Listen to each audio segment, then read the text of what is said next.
Bonjour à toutes et à tous, je suis ravie de vous retrouver pour cette nouvelle grande interview consacrée aujourd'hui au syndicat patronal du courtage d'assurance en France. Je veux bien entendu parler de Planète CSCA.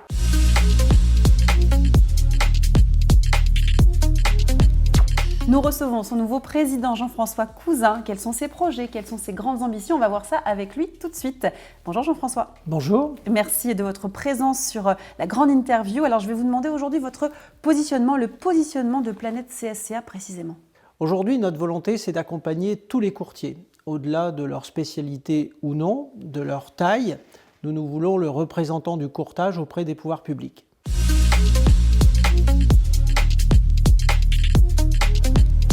Et vous avez une mission. Votre mission, elle est triple, je crois. Absolument. Tout d'abord, on veut représenter auprès des pouvoirs publics le courtage, être leur porte-parole. Ensuite, on veut les accompagner au quotidien en leur apportant des services concrets qui leur permettent de remplir leur mission auprès de leurs clients de la manière la plus sereine possible. Mais on ne se contente pas uniquement de ces deux premières missions, on veut également co-construire et être force de proposition sur des sujets qui impactent durablement notre métier. Merci pour cette présentation. Alors, vous avez été élu, je le rappelle, en juin dernier. Quels sont vos chantiers prioritaires ?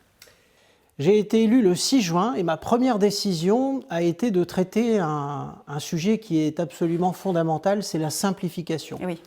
Aujourd'hui, on a une profession qui se retrouve absolument sous l'eau vis-à-vis des pouvoirs publics et de tout ce qu'on nous impose en termes de réglementation. Un chiffre, pour être encore plus précis, en 10 années, la charge de la réglementation a été multipliée par 6. Et le courtier, lui, son job au quotidien, c'est d'être présent auprès de ses clients, de lui apporter du conseil. Notre volonté, et ce sera un axe fort de ce mandat, c'est de vraiment œuvrer pour la simplification administrative et permettre aux courtiers de se consacrer pleinement et uniquement à accompagner ses clients. Et quel sera donc le bénéfice pour les courtiers et les clients d'une rationalisation de la réglementation ? Vous l'avez dit, c'est le bon mot. Rationaliser, ça ne veut pas dire annuler ou enlever tout ce qui a été mis. Puisqu'il y a des règlements dont nous profitons, ça nous permet de crédibiliser la profession, d'apporter une forme de sécurité à nos clients, de leur confirmer que nous sommes vraiment une profession qui respecte des obligations et à ce titre, tout n'est pas forcément à balayer d'un revers de la main. Par contre, notre objectif, c'est vraiment d'apporter un peu de discernement et d'alléger la charge réglementaire pour permettre aux courtiers d'être aux côtés de leurs clients, de faire du conseil. La valeur ajoutée du courtier, elle est là et on veut vraiment œuvrer au cours des prochaines années dans ce sens.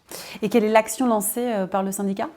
Alors, rapidement, on a créé un groupe de travail qui est constitué de notre vice-président en charge du réglementaire, Pierre Lederer. On a également demandé à des courtiers de toute taille, représentatifs, qui se situent partout sur le territoire, de venir avec Pierre pour formaliser des propositions concrètes. C'est-à-dire lister, que ce soit sur la LCBFT, sur la durabilité, sur tous les sujets qui nous impactent au quotidien, vraiment lister un ensemble d'irritants qui permettront, je le répète, de diminuer la charge de l'administratif, de permettre au courtier de se consacrer encore plus au quotidien à son client, à l'analyse de ses risques, à lui présenter des plans d'assurance complets, d'être vraiment aux côtés du client et de passer un peu moins de temps à remplir des formalités administratives et à répondre à des questionnaires. Très clair.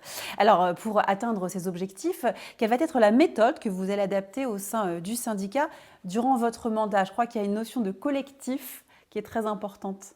Je m'étais engagé pendant la campagne, et je veux le mettre en œuvre, c'est un engagement fort, à concerner l'ensemble de la gouvernance. Tout d'abord, moi, en premier, j'ai décidé de me consacrer à plein temps au syndicat, c'est-à-dire que je passe mes semaines ici à Paris ou en déplacement. En ce moment, on est en plein tour des régions, donc je vais à la rencontre de nos adhérents. Je suis un président qui se consacre à 100% à sa mission. Ensuite, j'ai demandé au bureau que j'ai constitué, à mes vice-présidents, à mes présidents délégués, de pleinement s'impliquer. Ils ont une feuille de route chacun qui est claire, où ils ont des objectifs à remplir et ils ont des compte à rendre, si je puis dire, au président que je suis. Je compte évidemment inclure le Conseil national et les représentants qui ont été élus par les régions et les catégories dans ce mouvement collectif. Les régions parce qu'elles sont au plus proche du terrain, c'est elles qui rencontrent les adhérents au quotidien. Et puis, bien entendu, on a besoin de la force du collectif avec nos permanents, qui sont dirigés par notre directeur général Christophe Aubourg, qui est en charge justement de mobiliser notre équipe, une quinzaine de personnes, pour au quotidien également prendre toute sa part dans le travail qui sera entrepris. Alors, on a un autre sujet aussi qui est très important, on peut le dire, c'est que le courtage souffre d'un manque d'attractivité.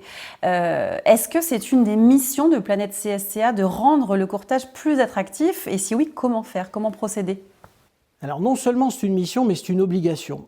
On a un vrai sujet de renouvellement des effectifs dans notre profession. On a besoin d'attirer à nous les jeunes talents, de les attirer, mais aussi de les fidéliser. Alors ça passe par plusieurs axes de travail.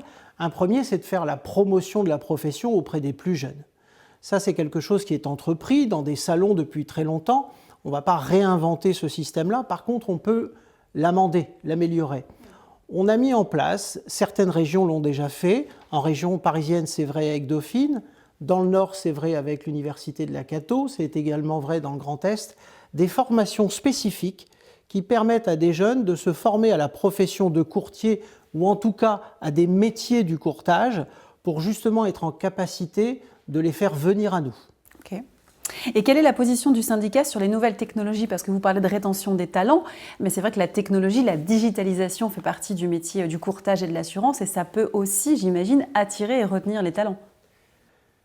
Par rapport aux nouvelles technologies, on parle souvent d'intelligence artificielle, c'est un terme qui revient, c'est un peu le sujet à la mode depuis quelque temps.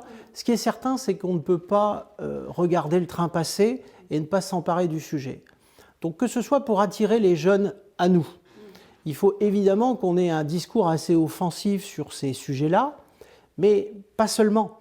On se doit pour nos adhérents de les acculturer, de les former à l'intelligence artificielle, mais également de leur fournir des outils pratiques, quotidiens, dont ils vont pouvoir s'emparer au sein de leur cabinet.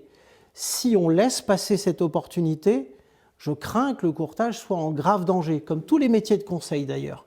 Donc bien entendu, on a des ambitions fortes. Il y a d'ailleurs un vice-président qui est en charge de cette question, il s'appelle Laurent Devorcine.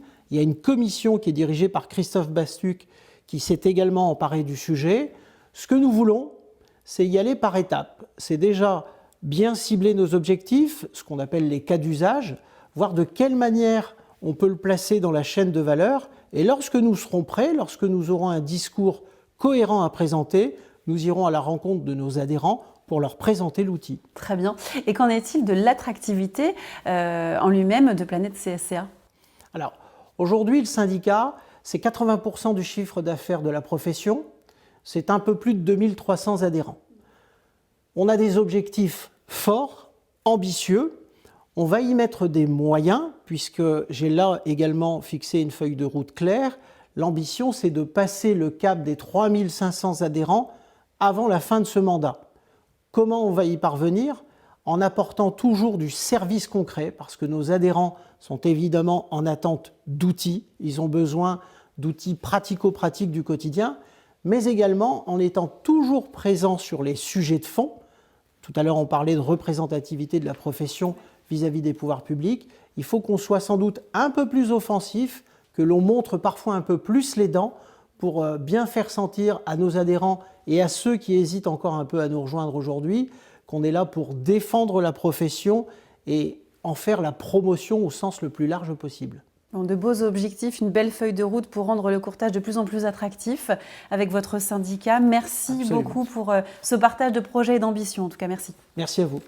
Et merci à vous de nous avoir suivis. Je vous donne rendez-vous très prochainement pour une nouvelle grande interview, toujours sur News Assurance.